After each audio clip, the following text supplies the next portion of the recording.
berlatar kehidupan di tengah keadaan bumi yang kehabisan oksigen, kisah akan berfokus kepada seorang anak bernama Ethan White yang sedang merayakan ulang tahunnya ke-8 tahun. Dia merupakan anak seorang ilmuwan bernama Richard White yang sedang meneliti sebuah mesin bernama Chronicle yang menjadi harapan manusia di masa depan. Our lives have led to this moment. Tidak lama kemudian, sang ayah datang menepati janjinya untuk membuka kado bersama. Alangkah kecewanya Ethan dengan isi kado itu yang tidak sesuai dengan harapannya. Bahkan Ethan sendiri pun tidak tahu apa gunanya. Mesin yang tidak diketahui namanya itu dibuat khusus oleh sang ayah karena dia percaya bahwa suatu hari nanti Ethan akan menjadi orang penting yang dapat mengubah dunia. Entah apa hubungannya dengan mesin buatannya, Ethan yang belum paham pun tetap menuruti perkataan sang ayah. Dan ya, sebuah gelang besi langsung menempel pada lengan Ethan. Tanpa si ayah menjelaskan lebih jauh mengenai tujuannya, dia pun langsung pergi meninggalkan Ethan bersama ibunya. Leave us again. Suatu hari sang ayah meminta Ethan dan ibunya untuk bertemu di suatu tempat agar dia dapat menjelaskan apa yang sebenarnya terjadi. Di tengah perjalanan menuju ke sana, mereka dihadang oleh orang-orang bersenjata yang entah apa maksud tujuannya. Salah satu dari mereka pun langsung menembakkan senjatanya ke arah sang ibu hingga membuatnya tewas di tempat.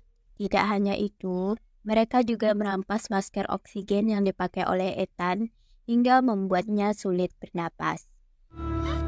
Papa. Untungnya ada seseorang datang untuk menolong Ethan yang diketahui pria itu bernama Jude. Kejadian itu telah membuat Ethan menjadi sebatang kara dan sejak itulah dia dirawat oleh Jude seperti adik sendiri. 20 tahun kemudian, tepat di tahun 2067, Ethan kecil kini sudah dewasa dan bekerja di sebuah perusahaan Chronic Crop, yaitu penyedia pasukan oksigen sintetis ke seluruh dunia. Di mana sejak dunia kehabisan oksigen, perusahaan Chronic Crop menjadi satu-satunya harapan untuk manusia bernapas. Tetapi mereka tidak mampu menyuplai oksigen ke seluruh dunia, yang menyebabkan satu persatu negara musnah akibat kehabisan oksigen. Dan orang-orang yang masih ingin hidup berbondong-bondong pergi ke pusat penyuplai oksigen tersebut. Diketahui harga oksigen sintetis saat itu cukup mahal. Ditambah lagi saat ini Ethan sudah memiliki istri bernama Santi yang diketahui tidak cocok dengan oksigen sintetis biasa. Sehingga dia pun harus mengambil lembur agar dapat membelikan oksigen kualitas premium untuknya. I'll take it. I can make it up. Terbukti dengan hasil kerja kerasnya, Ethan pun akhirnya mampu membelikan sebuah masker khusus yang mampu menyuplai oksigen tingkat tinggi yang diketahui harganya lebih mahal dibandingkan oksigen sintetis biasa. Meski tidak ingin membebani Ethan, tapi Santi tetap dengan senang hati menerima pemberian suaminya, sembari melakukan hal-hal random untuk menghibur sang suami. Dan tiba-tiba, keesokan harinya ketika Ethan melakukan pekerjaannya, dia didatangi oleh orang-orang suruhan perusahaan karena atasan ingin bertemu dengannya. Awalnya Ethan menolak. Sampai-sampai Jude ikut pasang badan membela Ethan yang menandakan betapa baiknya dia menjaga Ethan selama ini. Bersama Jude, mereka pun dibawa ke lantai atas yang merupakan pusat perusahaan Chronicle. Dan inilah sosok wanita bernama Regina yang merupakan kepala penelitian Chronicle yang memanggil Ethan untuk menjalankan sebuah misi penyelamatan dunia. It's going to wipe out the human race. Lalu dia menunjukkan sebuah ruangan tempat Chronicle berada, yang dulunya dikerjakan oleh ayah Ethan. Semenjak ayahnya meninggal, tugasnya diteruskan oleh seorang ilmuwan bernama Dr. Jackson. Dia menjelaskan bahwa Chronicle dapat membawa manusia ke masa depan, tepatnya 407 tahun ke depan. Dan mereka telah melakukan percobaan terhadap Chronicle, di mana gelombang radio yang mereka kirimkan memantul kembali dengan membawa sebuah pesan dari masa depan yang berisikan nama Ethan White.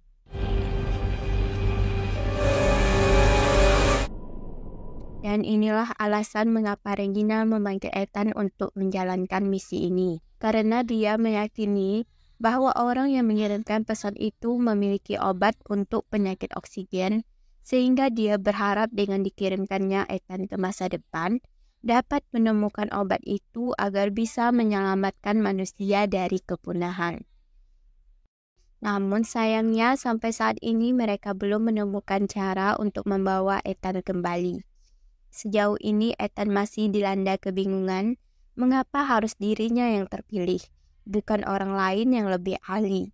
Sebenarnya Regina sendiri pun tidak mengetahui alasan di baliknya. Tetapi setidaknya mereka memiliki satu kesempatan untuk mengirim seseorang ke masa depan, karena diketahui untuk mengirim manusia ke masa depan akan memakan sebagian besar jaringan kota. To find their cure. Di sebuah bar ketika Ethan dan Jude sedang bersantai, Ethan pun mulai bercerita mengenai dirinya yang tidak ingin meninggalkan Santi seorang diri. Hal ini pun langsung mendapat sanggahan dari Jude yang meyakini bahwa ini merupakan jalan satu-satunya agar dapat menyelamatkan manusia dari kepunahan. Apalagi mesin Chronicle sendiri merupakan ciptaan ayahnya. Rupanya semenjak ibunya meninggal, dia telah menyimpan sakit hati terhadap sang ayah yang telah meninggalkan ibunya. Dan berandai-andai jika saja sang ayah tidak mengejar nafsunya untuk menciptakan mesin waktu, mungkin saat ini ibunya masih hidup. Dan dia tidak ingin mengikuti jejak sang ayah untuk meninggalkan sang istri. Tetapi Jude berpikir sebaliknya. Jika saja dia berhasil mendapatkan obat itu, maka Santi pun dapat disembuhkan dari penyakit pernapasan yang selama ini dideritanya. Sepulangnya ke rumah, Ethan menceritakan semuanya kepada Santi, berharap agar Santi berada di pihaknya. Justru kali ini Santi berpikir bahwa Ethan hanya menjadikan dia sebagai alasan di balik ketakutannya. Meski Ethan sudah meyakinkannya kalau dia akan bekerja lebih giat lagi untuk bisa membeli oksigen tingkat tinggi untuk Santi, yang dipercaya akan memperlambat gejala penyakit pernapasan yang dideritanya, tetap hal itu tidak mampu membuat Santi tenang, karena sebagai seorang guru yang setiap hari melihat para murid, sudah tidak tahan lagi melihat jumlah murid yang terus-terusan berkurang karena kehabisan napas. Dan 3 di antara mereka mati tepat di depan matanya. Sehingga dia berharap Ethan mau melakukannya demi keselamatan manusia yang masih tersisa. Dan kali ini Ethan tidak bisa mengabaikan permintaan Santi, dan sebelum pergi dia meninggalkan sebuah surat berisikan, "Aku akan menemukan jalan kembali kepadamu." Sebelum melakukannya, Ethan terlebih dahulu membuat suatu kesepakatan dengan Regina, di mana Santi harus menjadi orang pertama yang mendapatkan obat itu. Okay, Ethan. Kemudian Ethan pun langsung dibawa ke ruangan mesin waktu untuk melakukan persiapan. Pertama-tama dia harus memakai pakaian pelindung untuk melindungi dirinya saat mendarat, karena dia harus pergi dengan cara dilemparkan. Hal itu terpaksa dilakukan dikarenakan ada yang tidak beres di ujung satunya, sehingga kemungkinan Ethan akan mendarat dengan cara yang tidak wajar, bisa di dalam laut ataupun di gunung. Selain itu, Ethan juga dibekali sebuah alat canggih bernama Archie sebagai petunjuk jalan. Dan perjalanan Ethan pun dimulai. 7, 16, 12. Sempat tidak sadarkan diri selama beberapa menit, dia pun akhirnya tersadar sekaligus dibuat panik ketika melihat baju pelindungnya tiba-tiba terbakar. Yang ketika baru saja Ethan melepas semua bajunya, tiba-tiba untuk pertama kali dalam hidupnya, Ethan melihat banyak tanaman maupun pohon tumbuh dengan sangat lebat karena sejak kecil dia sudah hidup dalam kondisi bumi yang sudah rusak. Dengan adanya hutan ini dapat disimpulkan bahwa keadaan bumi di masa depan akan kembali ditumbuhi oleh tumbuhan hijau. Sehingga kini Ethan pun bisa leluasa bernapas tanpa menggunakan masker oksigen. Setelah itu Ethan kembali pada tujuan awalnya, yaitu mencari orang yang memiliki obat untuk penyakit oksigen yang dibantu oleh petunjuk dari Archie. Setelah berjalan beberapa langkah, tibalah dia pada sebuah tempat yang terdapat kerangka manusia yang sedang bersandar. Dilihat dari kondisi fisiknya yang memiliki bolongan di bagian kepala, maka diduga kuat dia merupakan korban penembakan. Setelah ditelaah lebih jauh lewat baju yang dikenakannya, Ethan dibuat terkejut dengan nama si kerangka yang sama dengannya. Selain itu, dia juga menemukan sebuah gelang besi yang persis sama dengan miliknya. Hanya saja terdapat sedikit perbedaan pada warna lampu. Tak hanya itu, dia juga menemukan sebuah mesin Archie yang sama persis dengan miliknya. Setelah melihat banyaknya persamaan dirinya dengan si kerangka, dia jadi terpikir bahwa dia memiliki kembaran dari masa depan. Dan satu-satunya yang bisa memberikan penjelasan hanyalah Archie, yang justru dari jawaban Archie itulah membuat Ethan semakin kebingungan. Di tengah kebingungan itu, dia mendapati Archie milik si kerangka masih berfungsi, meski dengan layar mati, yang dari sini Ethan dapat mendengar rekaman detik-detik kematian dirinya.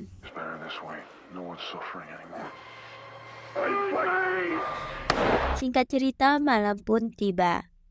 Ethan yang belum makan seharian pun terpaksa harus memakan apa saja yang ada di hutan.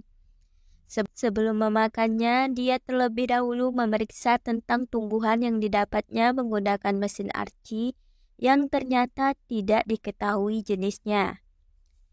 Namun Ethan tidak memiliki pilihan lain selain memakan tumbuhan yang ternyata beracun. Tepat ketika Ethan menghadapkan Archie ke arah langit yang saat itu tengah dipenuhi oleh banyak bintang-bintang, dari sinilah Archie dapat membaca rasi bintang dan mendeteksi tahun keberadaannya saat ini, yakni di tahun 2474 Masehi. Di saat bersamaan, sebuah cahaya jatuh dari langit diiringi dengan efek racun yang mulai dirasakannya. Di dalam kegelapan itu, terlihat sesosok hitam yang mendekatinya. Tanpa Ethan mencoba untuk mencari tahu lebih jauh, dia pun memilih untuk kabur menyelamatkan diri yang justru membuatnya pingsan. Setelah sadarkan diri, kini dia melihat dengan jelas bahwa sosok hitam yang dikiranya tidak nyata, tak lain adalah Jude yang menyusulnya ke masa depan untuk memberikan obat penawar racun.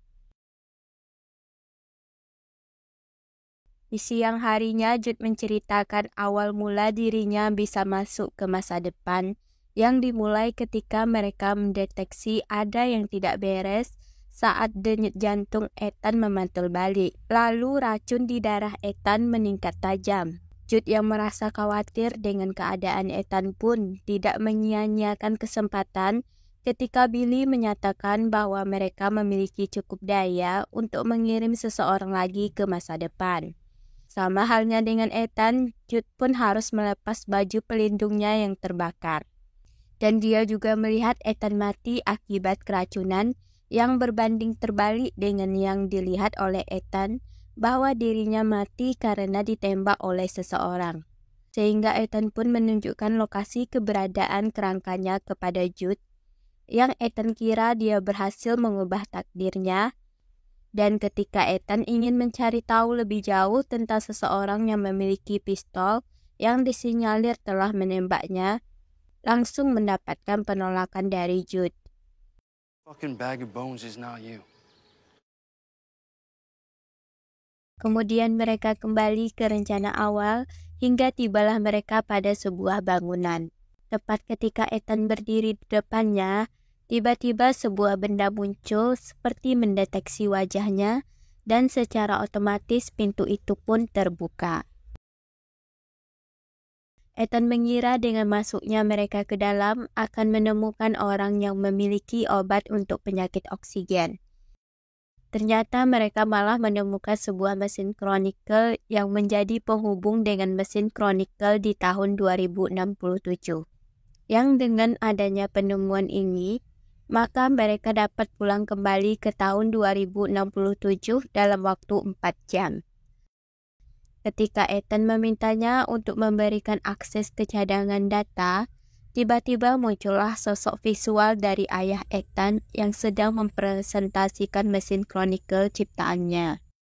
Yang mana untuk membuktikan keberhasilan dari mesin Chronicle, dia mengirimkan gelombang radio ke masa depan yang ketika sudah berhasil mendapatkan gema ke tahun 2474 Masehi, tiba-tiba muncullah nama Ethan White yang sama sekali di luar kendalinya. Tiba-tiba terjadi masalah dengan sistem Chronicle yang tiba-tiba mati akibat kekurangan daya. Sehingga kini tidak dapat lagi tertaut ke tahun 2067 dan mereka harus segera memperbaikinya dalam waktu 4 jam agar tidak terjadi ledakan. Disinilah Ethan mulai menaruh kecurigaan terhadap perusahaan Chronicle yang tidak pernah memberitahunya tentang kerusakan daya sebelumnya, serta merasa ada udang di balik batu, di balik dikirimnya Jude ke masa depan yang harusnya perusahaan sekelas Chronicle dapat mengirim tentara atau dokter yang lebih berkompeten menyelamatkannya. Hal inilah yang membuat fokusnya mulai terpecah, sampai-sampai tidak mendengarkan Jude yang berulang kali mengajaknya untuk pergi mencari orang-orang yang sedari awal menjadi tujuannya sebelum kembali lagi untuk memperbaiki mesin Chronicle. You get yourself killed off me! I'd never let you down.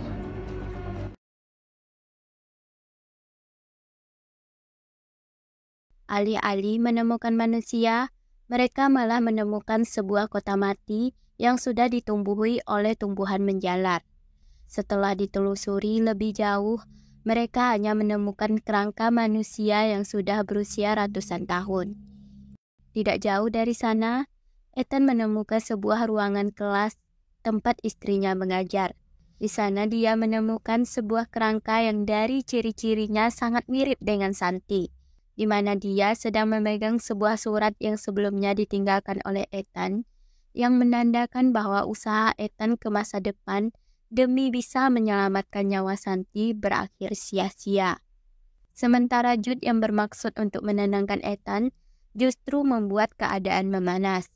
No one's suffering anymore. No one's suffering anymore. That's for you. No, fight me!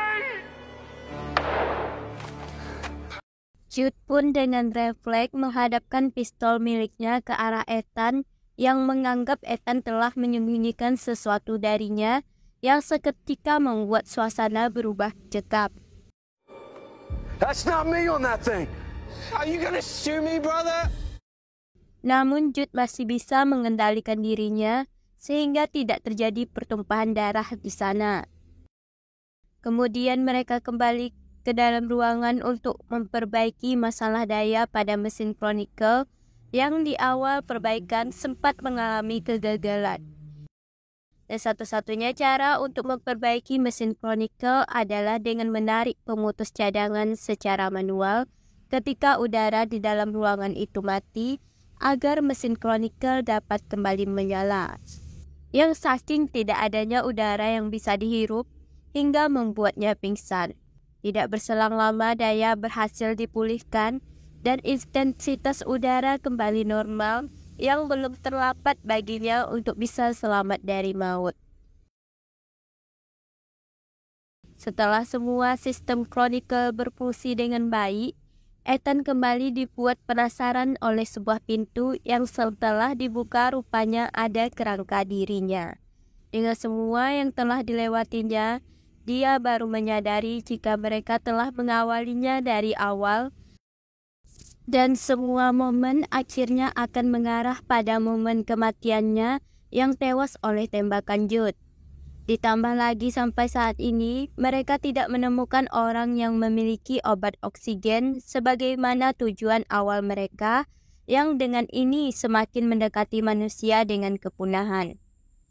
Maka Ethan pun tidak tinggal diam dan mencari cara lain agar bisa menyelamatkan manusia dari kepunahan, meski dengan Jude yang selalu menghalanginya. Seolah ada yang disembunyikan olehnya yang entah apa itu. Dia bahkan mematikan aliran listrik agar Ethan tidak bisa melihat kelanjutan dari rekaman visual sang ayah yang belum selesai ia tonton. Hal ini pun langsung membuat Ethan naik darah tanpa menanyakan alasan lebih jauh dari Jude pun. Dia langsung mengambil tindakan untuk menguncinya. Melanjutkan rekaman visual dari ayah Ethan yang sebenarnya sangat menyayanginya dan merasa menyesal telah meninggalkannya, yang seketika membuat Ethan bercucuran air mata. You go for a little walk with your mum. Tepat setelah sang ayah menyudahi panggilan telepon dengannya, Regina datang untuk memeriksa hasil dari perbaikan mesin Chronicle yang berhasil dikerjakan oleh Dr. Jackson, yang dilakukan secara diam-diam tanpa persetujuan Dr. Richard. Kind of like a slingshot or Semenjak mesin Chronicle berhasil disambungkan ke masa depan, Dr. Richard dan Regina memiliki banyak perbedaan pendapat, yang mana Dr. Richard ingin membawa seluruh manusia yang tersisa di bumi untuk pergi ke masa depan, dan sedang mencari cara untuk mewujudkannya.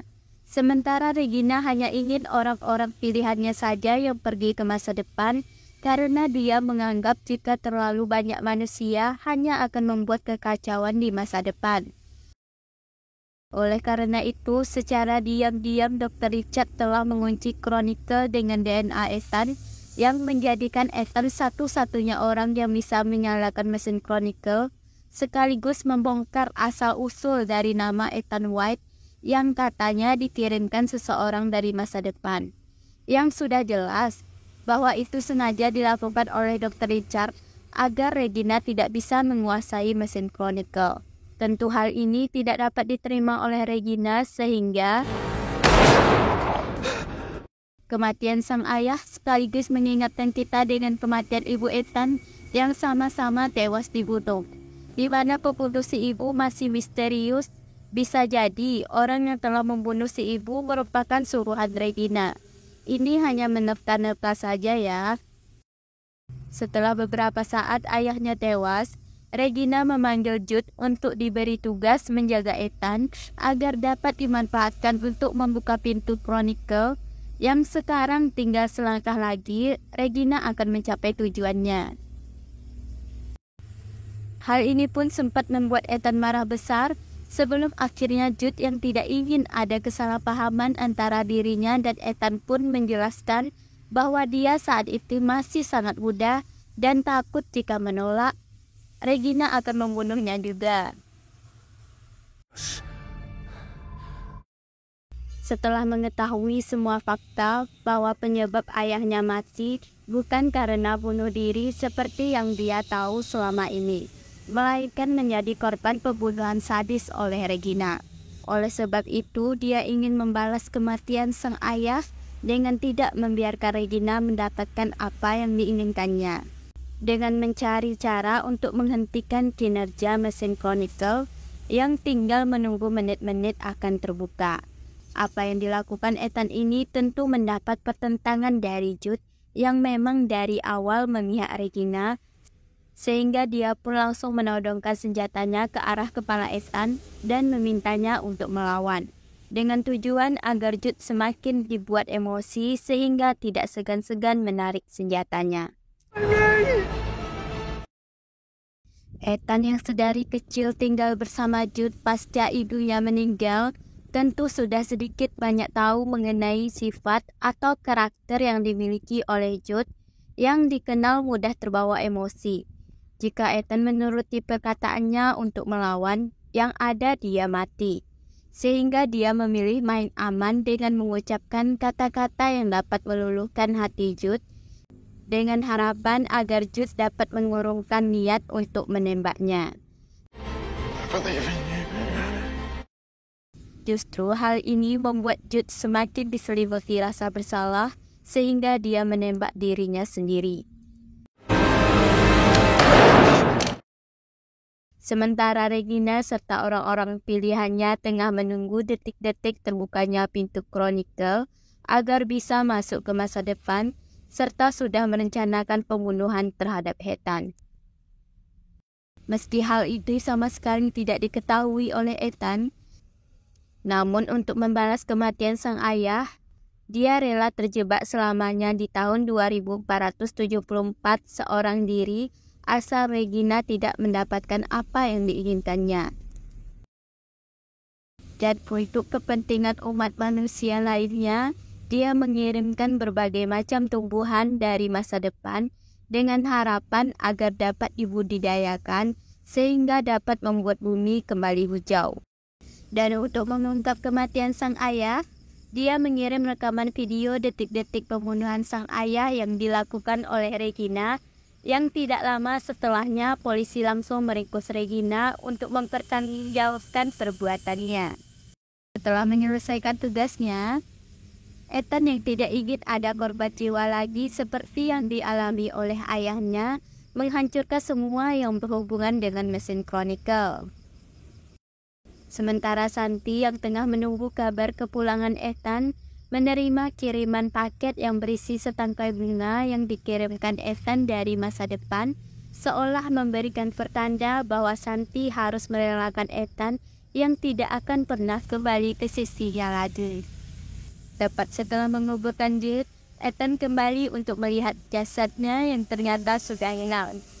Lalu dia berlari lagi, yang alangkah terkejutnya dia menyaksikan kota mati yang dilihatnya sebelumnya kini telah berubah menjadi kota modern dengan dipenuhi tanaman hijau yang membuktikan bahwa orang-orang berhasil membudidayakan tanaman yang dikirimnya sehingga dapat mengembalikan bumi ke keadaan yang semestinya. Terlepas dari perjalanan waktu ke masa depan yang cukup membingungkan, alangkah baiknya mulai sekarang kita sama-sama membenahi diri untuk menjaga lingkungan agar lingkungan juga memberikan pengaruh baik terhadap manusia. Terima kasih sudah menonton and see you next time.